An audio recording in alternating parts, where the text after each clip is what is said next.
এটা কিন্তু সাধারণ কোন আন্দোলন না। যখন তৌহিদের ডাক আসে, সেই ডাকটা নিয়ে আসেন নবী রাসূলরা। আমাদের ইমাম নবী রাসূল না, কিন্তু তিনি যে আহ্বানটা করছেন সেটা কিন্তু তৌহিদের আহ্বান। যদি গ্রহণ না করেন তাহলে ধ্বংস হওয়ার জন্য প্রস্তুত হয়ে যান। আমরা হিজবুত তৌহিদ করি, আমরা কনফিডেন্ট, শতভাগ নিশ্চিত হয়ে আমরা জানি যে আমাদের ইমাম অন্যদের মতো আমাদেরকে মাঠের মধ্যে ফেলে পালিয়ে যাবেন না, বিপদে ফেলে পালিয়ে যাবেন না। এটা প্রমাণ হয়েছে এই সেপ্টেম্বরে, প্রমাণ হয়েছে এই অগাস্টে, প্রমাণ হয়েছে। গত 1 মাস ধরে আমাদের বিরুদ্ধে যে সংগ্রাম, আমাদের বিরুদ্ধে যে প্রোপাগান্ডা এই মোল্লারা চালাচ্ছে, এই ধর্ম ব্যবসায়ীরা চালাচ্ছে, এলাকায় এলাকায় যে মব সৃষ্টি করার চেষ্টা করছে, আমাদের ইমাম তো আমাদের সঙ্গেই আছে। আমাদের ইমাম তো আমাদেরকে ছেড়ে চলে যাননি, যাবেনও না। কারণ আমাদের প্রত্যেকটি সদস্য, শিশু থেকে বৃদ্ধ পর্যন্ত প্রত্যেকটি সদস্য, আমাদের জীবনের একটাই ইচ্ছে যে আমাদের শেষ সদস্য শহীদ হওয়া পর্যন্ত ইনশাল্লাহ আমরা লড়াই চালিয়ে যাব। হিজবুত তৌহিদের ভিতরে নেতৃত্ব নিয়ে অন্তত কোনো সংকট নেই। আমাদের হিজবুত তৌহিদের নেতৃত্ব নিয়ে হিজবুত তৌহিদের কেউ আজ পর্যন্ত কোনো প্রশ্ন তোলে না যে মাননীয় ইমামের এই ব্যাপারটা সেই ব্যাপারটা, যেটা কোনো দিনও আপনারা দেখবেন যে কোনো ইসলামিক দলের ভিতরও তারা তো একই হতে পারেন না। বারবার উদ্যোগ নেওয়া হয়েছে যে বিভিন্ন ইসলামিক দলে এক হবে, তারা তো নেতা কে হবে এই প্রশ্নে এসেই তারা বন্ধ হয়ে যায়। কারণ তাদের নেতাকেই মানতে হবে, অন্য কাউকে তারা নেতা মানবে না। আপনারা যে সম্পদ পেয়েছেন, আপনাদের কাছে যে সম্পদ আল্লাহ দান করেছেন, এই উম্মার মধ্যে সেই সম্পদ নাই, এই জাতির মধ্যে সেই সম্পদ নাই।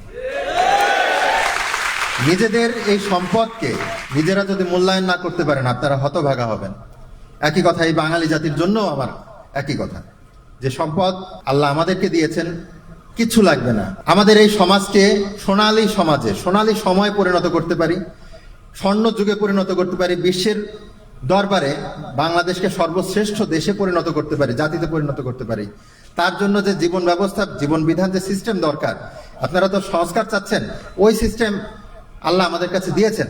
এই সিস্টেম আমাদের ইমামের কাছে আছে, হিজবুত তৌহিদের কাছে আছে। সেটা প্রতিষ্ঠা করার জন্য যে কর্মসূচি দরকার, কিভাবে প্রতিষ্ঠিত হবে, সেটাও আমাদের কাছে আছে। আমাদের অন্য কারো থেকে ধার করা লাগবে না, সবই আমাদের কাছে আছে। যে নেতা দরকার, সেই নেতাও আমাদের কাছে আছে।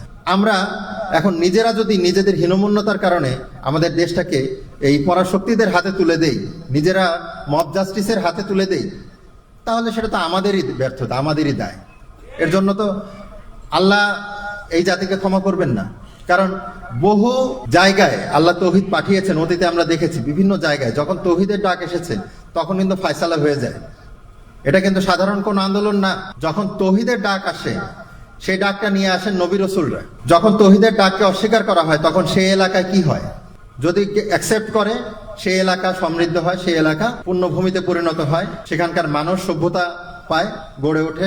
কিন্তু যদি তৌহিদের ডাক অ্যাকসেপ্ট না করে, সেই জাতি ধ্বংস হয়ে যায়। আমি ফাইনালি বলতে চাই, আমাদের ইমাম নবী রাসূল না, কিন্তু তিনি যে আহ্বানটা করছেন সেটা কিন্তু তৌহিদের আহ্বান। যদি গ্রহণ না করেন তাহলে ধ্বংস হওয়ার জন্য প্রস্তুত হয়ে যান, আপনারা ফিরাইতে পারবেন না।